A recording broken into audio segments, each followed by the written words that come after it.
ngeen di jot suñu vidéo nag foo leen toll si biir réew mi wala si bitim réew da ngeen di abonné fii si Tawfekh Production ngeen mën a jot moo leen vidéo boo xam ne dugal nañ ko ngir mën a xam li nga xam ne moom la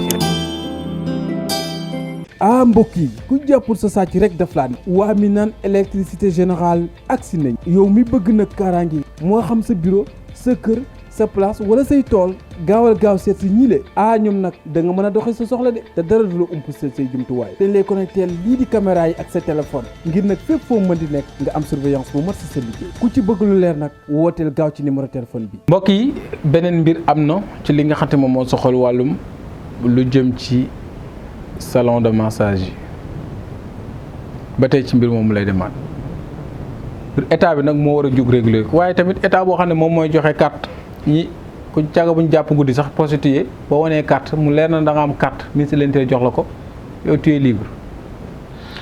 salon yi dem ñu wuti seen agrément boo demee APEX wala yeneen kii chambre je ne sais pas chambre de commerce ak procédure yi ngay am ngir am sa agrément rek da nga naan société bi maa ngi ko tuddee nangam sangam jeex na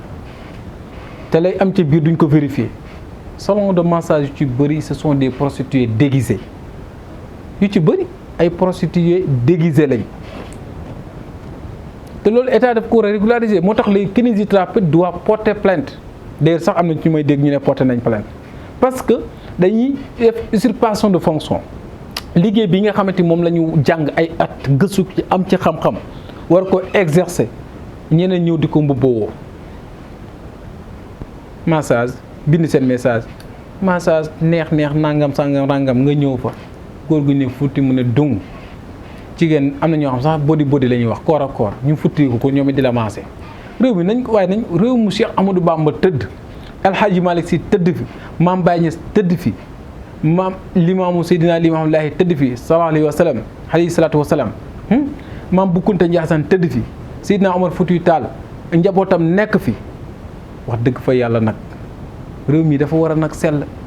ngir yàlla lépp nag li ñu ko yóbbee mooy malheureusement même agrément yi ak nañ koy amee sax ak loi yi ñuy doxe tugal lañ ko jële depuis 1885 loi yooyu noonu ñu jël ko dëxañ ko sa ñoom changé nañ ko bu yàgg ñu ci dox di naaj di tàññal tañax yi mel ne kañay bëccëg yaakaar na ñoo rey gaynde gi li ñuy doxal lépp ci loi dëppawul ak suñu réalité sociale amul suñu réew yi dafa am taarix réew bu ne dafa am mbatit li ñu naan mbatit taarix histoire ñu xool la réew ma dëppoo méngool ñu tëgg ko ca móol ko ca mu dox malheureusement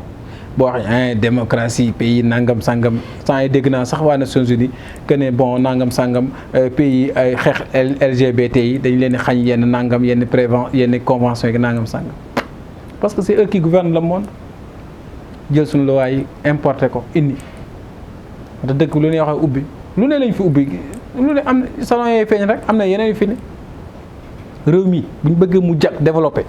yu bëri dañ ko raxas lii ñuul ci soow mi dañ koy dindi wante tamit askan bi it kenn demul ñu des am na ci loo xam ne nii ñoo ko war a xeexal seen bopp ay salon yoo xamante nii daal lépp kenn mën soo koo wax population bi tamit dañ ci am part de responsabilité du état bi rek état bi dafa am lu ko war waaye askan bi dafa am lu mu warloog état bi te loolu daf ko war a def jàppale ko ci kinésithérapeute jàng format métier ay at nekk ci hôpitaux yi ci clinique yi nekk fépp centre de santé fu ne yow jël sa xale yu xees pecc xonq cooy teg leen fa roccee ko ba mu neex leen di prise ainsi de suite et nangam sax la ñu ne nangam plus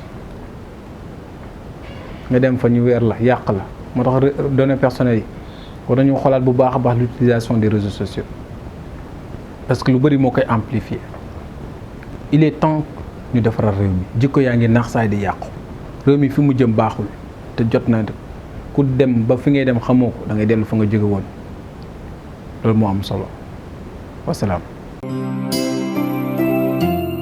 ngir ngeen di jot suñuy vidéo nag foo leen toll si biir réew mi wala si bitim réew da ngeen di abonné fii si Tawfekh Production ngeen mën a jot mboolem vidéo boo xam ne dugal nañ ko ngir mën a xam li nga xam ne mooy xew si réew mi ak bitim réew. ndax lii ñu am lépp Tawfekh sëriñ bi mën a may. gën noo gàtt noo Tawfekh sëriñ bi.